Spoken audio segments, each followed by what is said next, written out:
While you practice this, you will most likely want to be alone because it might sound a little bit silly.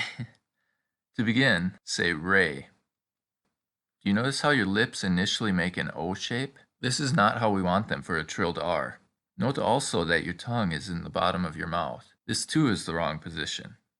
Say E, then hold your mouth in this position, which is kind of like a smile, and now say dre.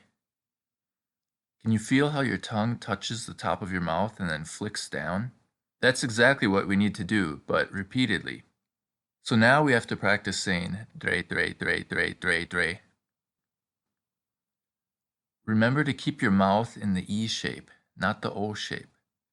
Now expel a sharp breath while saying dre.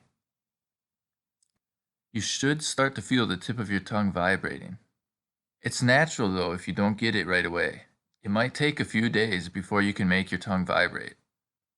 Another method that might help is to hiss in the back of your throat like a cat while saying dre, like this, dre. Alternatively, you can try humming before you say dre, like this, dre. And once you start to get your tongue vibrating a little, it helps to make a noise like you're shivering. Brrrr.